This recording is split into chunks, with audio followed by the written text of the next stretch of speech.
Kayak emang kalian tuh harus jatuh, bangun, tersungkur, terus bangun lagi, berdiri lagi, dan ngerasain itu lagi.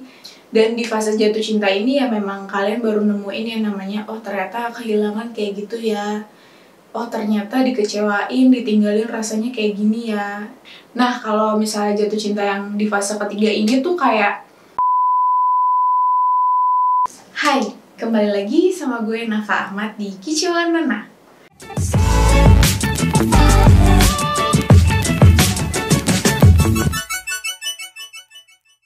Hari ini gue mau ngebahas tentang 3 fase jatuh cinta yang bakalan kalian rasain. Yang pertama itu first love, cinta pertama. Bisa dibilang cinta monyet sih, itu kayak cinta-cinta yang emang lo suka, terus dia ngebales cinta lo, cinta-cinta yang aman, yang emang cuma surat-suratan, nanyain kabar, perhatian tanpa adanya drama sama sekali. Biasanya tuh cinta ini lo rasain pas SMP atau mungkin SMA. Dan gue yakin kalian di sini yang dengerin pasti pernah ngerasain cinta itu. Yang kedua adalah second love. Second love ini jatuh cinta yang paling banyak, mungkin gue pribadi sekarang lagi ngalamin ya. Second love itu jatuh cinta yang emang ngebuat kita sama-sama belajar, sama-sama memahami, dan kita pada akhirnya bisa memilih mana cinta yang pantas untuk diri kita, mana cinta yang kita butuhkan, mana bentuk perhatian yang kita sukai, mana laki-laki atau perempuan yang emang kita sukai, jenisnya seperti apa, bentuk perhatiannya, cara nge-treatnya seperti apa. Dan saat di fase jatuh cinta ini, kalian akan banyak sekali drama, banyak sekali kekecewaan, banyak sekali air mata mungkin, karena proses toleransi itu, proses kompromi sama diri kalian sendiri. Saat di fase jatuh cinta ini, kalian bakalan nemuin nih, oke, ternyata gue sukanya kalau gue diginiin, ternyata gue butuh disayangin dengan cara seperti ini, ternyata gue lebih suka pasangan gue kalau misalnya tiap hari ngucapin gue selamat tidur, misalnya kayak gitu. Jatuh cinta di fase ini jatuh cinta yang paling gak mudah sih menurut gue. Kayak emang kalian tuh harus jatuh, bangun, tersungkur, terus bangun lagi, berdiri lagi, dan ngerasain itu lagi. Jatuh cinta fase ini emang jatuh cinta untuk perempuan-perempuan usia 20 sampai 25 tahun yang emang dia lagi nyari jati dirinya. Dan di fase nyari jati diri itu mereka juga nemuin yang namanya jatuh cinta, nemuin yang namanya berpasangan. Dan di fase jatuh cinta yang ini, lo bakalan nemuin mana manusia yang buruk, mana manusia yang baik, mana manusia yang tulus sayang sama lo, mana manusia yang emang cuma memanfaatkan lo doang, cuma pengen sesuatu hal yang dari diri lo. Misalnya emang dia cuma pengen duit lo, pengen cuma ketenaran dan lain-lain, bisa jadi seperti itu sih. Dan di fase jatuh cinta ini ya memang kalian baru nemuin yang namanya, oh ternyata kehilangan kayak gitu ya. Oh ternyata dikecewain, ditinggalin rasanya kayak gini ya. It means good karena kalian bisa tumbuh dari jatuh cinta di fase ini. Kalian bisa belajar, kalian bisa jauh lebih dewasa. Dan yang gue percaya ya, saat kita diberikan masalah sama keadaan, sama Tuhan, kita tuh lagi mau naik kelas. Jadi kalau kalian punya masalah, kalian pasti lagi diuji dan akan naik kelas, naik level di kehidupan dan step selanjutnya menurut gue. Di jatuh cinta fase kedua ini, simpelnya kalian tuh belajar dan bertumbuh dengan cinta tersebut. Karena memang cinta yang baik itu bukan membuat kalian mengalami kemunduran, bukan mengalami kayak suatu progres yang buruk atau gitu-gitu aja berada di tempat yang sama. Cinta yang baik ya kalian sama pasangan kalian itu sama-sama tumbuh untuk meningkatkan kualitas diri masing-masing gitu.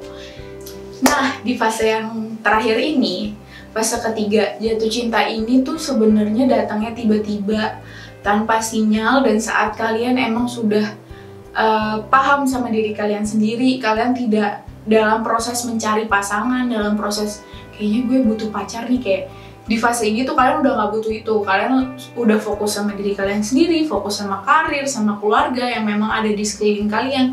Dan pada saat itu kalian ditemuin sama orang yang tepat ternyata. tanpa adanya pemberitahuan, tanpa adanya sinyal-sinyal dan kode-kode, dan orang itu datang tiba-tiba. Sebenarnya gue rada nggak setuju sih saat di fase yang kedua itu. Mungkin juga kalian nemuin orang yang tepat, dengan proses yang tepat, dengan proses yang sulit, tanpa adanya pemberitahuan, tanpa adanya sinyal-sinyal juga, tiba-tiba orang itu datang. Dan jatuh cinta itu menurut gue proses. Kalian tuh bisa sama-sama proses adaptasi, saling ngebentuk komitmen, saling ngebentuk kepercayaan, dan pada akhirnya jadi cinta sejati. Bisa aja kan? Nah, kalau misalnya jatuh cinta yang di fase ketiga ini tuh kayak lo boleh netapin standar yang emang tinggi, tapi ya semuanya tuh kalah sama orang yang nyaman dan sayang sama lo. Dan di jatuh cinta fase yang ketiga ini, itu semua tuh kayak standarnya tuh hilang gitu aja. Kalian tuh bakalan ditemuin sama orang yang pada waktu yang tepat dan orang yang tepat. Walaupun kriterianya tuh gak sesuai sama lo, walaupun emang standarnya jauh dari standar cowok lo misalnya ya. Tapi karena emang sayang dan nyaman, dan akhirnya lo sama dia terus gitu. Sampai nikah, sampai punya anak, sampai tua bareng. Nah, di fase yang ketiga ini, lo bakalan bisa ngelihat diri lo bertumbuh menjadi orang yang lebih baik. Lo sebenarnya udah nemuin hasilnya, dan saat datang pasangan lo tuh, lo ngerasa baru dapet feedback, oh iya ternyata gue udah berproses sejauh ini ya. Gue udah jauh menjadi wanita yang lebih baik ya saat di sebelah dia. Ini jatuh cinta yang stable banget sih, emotionally stable, terus mentally stable banget. Dan itu berarti baik. Kalian membutuhkan fase ini untuk bertahan di jenjang pernikahan menurut gue. Jadi tuh emang lo bener-bener bisa ngeliat kekurangannya dia dan nerima itu semua, karena emang manusia nggak ada yang sempurna kan. Nggak mungkin ada yang bener-bener perfect di mata lo, dia nggak punya kesalahan, dia nggak punya kebiasaan buruk. Dan saat fase ini tuh lo bisa nerima semuanya, bisa kompromi sama semuanya, bisa toleransi sama semuanya, dan lo tetap jatuh cinta lagi tiap hari sama dia. Lo juga bakalan tetap bisa ngelihat kebahagiaan gitu di setiap berantemnya lo sama dia, di setiap adu argumennya lo sama dia. Ya simpelnya lo bakalan tetap jatuh cinta setiap hari sama dia. Dan itu mungkin sekali ya. Gue pribadi tuh percaya itu. Besok atau nanti lo bakalan ditemuin sama orang yang emang ngebuat lo jatuh cinta setiap harinya, jatuh cinta di setelah pertengkaran kalian, jatuh cinta setelah lo adu argumen sama dia. Jadi emang ada loh ternyata laki-laki yang ngebuat kita tuh jatuh cinta setiap harinya. Kalau nggak bisa setiap saat, paling nggak setiap hari deh gitu simpelnya. Lo bisa terbuka, lo bisa jadi diri lo sendiri, lo bisa jadi nunjukin kalau oke, gue ini punya sifat buruk, kayak emang gue suka nggak sabar. Ya gue bakal nunjukin itu dengan emang ya ini gue, dan pasangan lo tuh nerima gitu aja, natural dan ngalir gitu aja. Jatuh cinta yang sehat sih menurut gue ini di fase yang ketiga ini. Menurut pendapat pribadi gue sendiri sih ya, kayak jatuh cinta dari fase yang pertama, kedua, ketiga sebenarnya itu tuh lo bisa laluin sama satu orang yang sama, atau mungkin dari fase kedua, ketiga lo laluin sama satu orang yang sama. Itu tuh mungkin banget, karena emang jatuh cinta tuh kayak, bukan jatuh cinta sih, hubungan tuh kayak proses lo ngebentuk satu hal yang lo sama pasangan lo tuh sama-sama mau, sama-sama ingin gitu. Dan itu tuh nggak gampang emang, cuma harus dilakukan dan butuh komunikasi yang baik. Oke, jadi segitu aja ya 3 fase jatuh cinta yang gue bahas hari ini. Semoga bermanfaat buat kalian, dan jangan lupa hubungan itu dibentuk karena komunikasi yang baik dan saling mengerti dan menyampaikan apa yang kalian mau dan pasangan kalian mau satu sama lain. Thank you for watching.